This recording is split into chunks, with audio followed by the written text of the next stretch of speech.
পরের খবরে আসবো, ফের হাসপাতালে নিয়ে যাওয়া হলো রাজ্যপাল সিভি আনন্দ বোসকে। জানা যাচ্ছে অ্যাপোলো হাসপাতালে তাকে নিয়ে যাওয়া হয়েছে, তবে রুটিন চেকআপ নাকি নতুন করে হাসপাতালে ভর্তি হয়েছেন তিনি, সে বিষয়ে এখনো পর্যন্ত রাজভবনের তরফ থেকে কিছু জানানো হয়নি।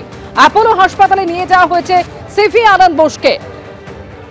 রুমা পাল এই মুহূর্তে রয়েছেন আমাদের সঙ্গে। রুমা, কি জানা যাচ্ছে রাজভবন সূত্রে?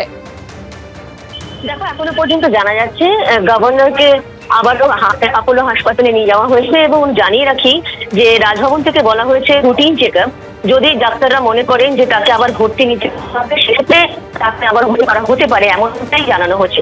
তবে জানি যে যেহেতু রাজ্যপাল বেশ কিছুদিন ধরেই চিকিৎসাধীন ছিলেন এবং মালদা মুর্শিদাবাদ থেকে তিনি যখন ভিজিট করে এসেছিলেন এবং তারপরেই কিন্তু তার হৃদ একদম বুকে যন্ত্রণা শুরু হয়, তারপর তাকে হাসপাতালে ভর্তি করা হয় এবং তারপর তার অবশ্যই সার্জারিও হয়েছে। তারপরে কিছুদিন তিনি হাসপাতালে থাকার পর রাজভবনে ফিরে আসেন। রাজভবনে ফিরে আসার পর ধীরে ধীরে এখানেই কিন্তু চিকিৎসাধীন ছিলেন।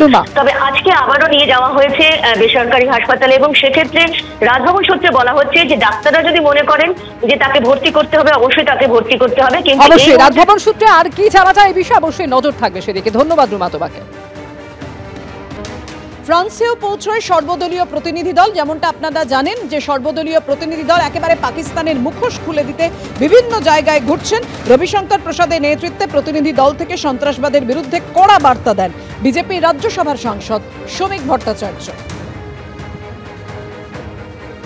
I am also from West Bengal.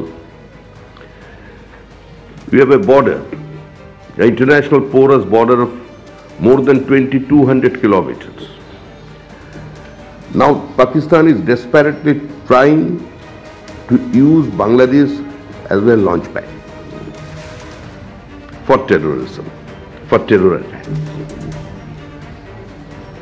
किसी को मारने का पहले धर्म पूछ कर उसको मारने का उद्देश्य एक ही था, कि पूरा हिंदुस्तान हिंदू मुसलमान की खेमे पे बढ़ जाए और एक दंगा भड़क जाए।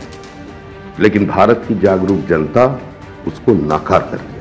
Pakistan should be diplomatically isolated and Pakistan should be declared as a terrorist state.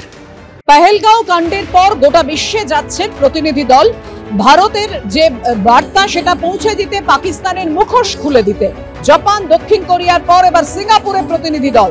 Singapore Esplanade পার্কে আইএনএ মেমোরিয়ালে নেতাজি সুভাষচন্দ্র বসুকে শ্রদ্ধা জানালেন অভিষেক বন্দ্যোপাধ্যায়। সিঙ্গাপুরে রামকৃষ্ণ মিশনেও যান প্রতিনিধি দলের সদস্য অভিষেক বন্দ্যোপাধ্যায়।